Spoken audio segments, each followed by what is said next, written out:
ஒரு அடர்ந்த காடு. அங்கு சிங்கம், யானை, முயல் மற்றும் பல மிருகங்கள் வாழ்ந்து வந்தன. அந்தக் காட்டின் நடுவில் ஒரு காட்டாறு ஓடியது. அந்த ஆற்றின் இருபுறமும் நிறைய மரங்கள் இருந்தன. அதன் ஒரு கரையில் உள்ள மரங்களில் நிறைய குரங்குகள் வாழ்ந்து வந்தன. அங்கு ஒரு பெரிய நாவல் மரம் இருந்தது. அதில் நிறைய பழங்கள் பழுத்து கிடந்தன.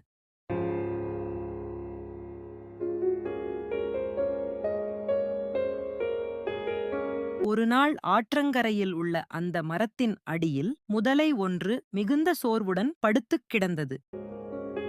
அதைக் கண்ட மரத்தின் மீது இருந்த குரங்கு ஒன்று முதலையிடம், "ஏன் சோர்வாக இருக்கிறாய்?" என்று கேட்டது. "காலையிலிருந்து எதுவும் சாப்பிடவில்லை, பசியாக இருக்கிறது" என்று அந்த முதலையும் சொன்னது.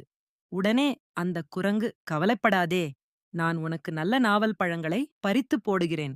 நன்றாக சாப்பிட்டு சிறிது நேரம் ஓய்வெடுத்துவிட்டு நீ கிளம்பலாம்" என்று கூறியது. அதன்படியே கிளைகளை உலுக்கி நாவல் பழங்களை கீழே உதிர்த்தது. முதலையும் ஆவலுடன் அந்தப் பழங்களை சாப்பிட்டது. பழங்கள் மிகவும் ருசியாக இருந்தது. வயிறு நிறைந்ததும் முதலை குரங்கிற்கு நன்றி சொல்லிவிட்டு திருப்தியாக ஆற்றில் நீந்தி கிளம்பியது. வெகு தூரம் நீந்திய பின் ஆற்றின் மறுகரையில் இருந்த தனது இருப்பிடத்தை அடைந்தது. அங்கு இதனுடைய துணையான பெண் முதலை இதனை எதிர்பார்த்து ஆவலுடன் காத்திருந்தது. முதலை நாவல் பழங்கள் நிறைந்த ஒரு கிளையை அந்த பெண் முதலைக்கு கொண்டு வந்திருந்தது. பெண் முதலையும் நாவல் பழங்களை மிகவும் ரசித்து சாப்பிட்டது. "இவ்வளவு ருசியான இந்தப் பழங்கள் எங்கே இருக்கின்றன?" என்று மிகவும் ஆசையுடன் கேட்டது. முதலையும் நடந்த கதையை அதனிடம் கூறியது. அப்பொழுது பெண் முதலைக்கு ஒரு ஆசை வந்தது.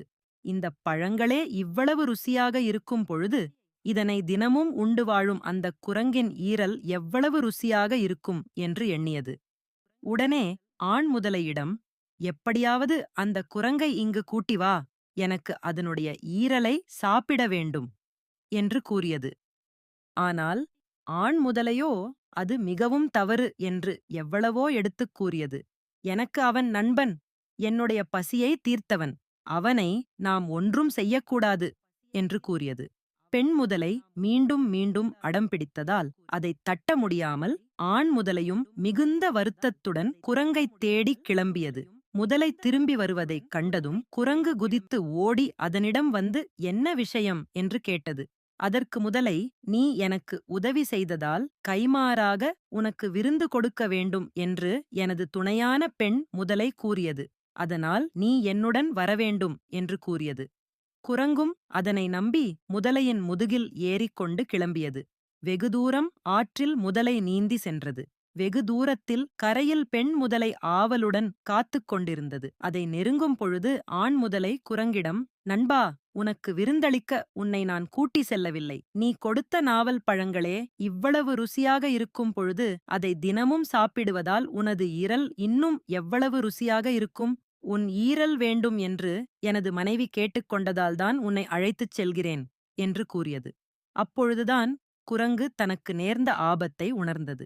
முதலையிடம் இருந்து தப்பிக்க ஒரு யோசனை தோன்றியது. உடனே முதலையிடம் "நண்பா, நேற்று பெய்த மழையில் நான் நன்றாக நனைந்து விட்டதால் ஈரம் ஆகிவிட்ட என் ஈரலை நீ வரும்பொழுதுதான் மரத்தின் மீது காய போட்டு வைத்திருந்தேன். அதை எடுக்காமல் வந்துவிட்டேன்.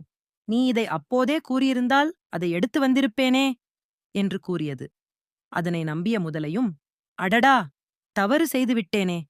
வா, திரும்பப் போய் அதை எடுத்து வரலாம்" என்றது. அதன்படியே குரங்கை தன் முதுகில் சுமந்து கொண்டு மீண்டும் குரங்கின் இருப்பிடத்துக்கு வந்தது. கரையை நெருங்கியதும் குரங்கு மரத்தில் தாவி ஏறிக்கொண்டது. மரத்தில் அமர்ந்து கொண்ட குரங்கு முதலையை பார்த்து கத்தியது.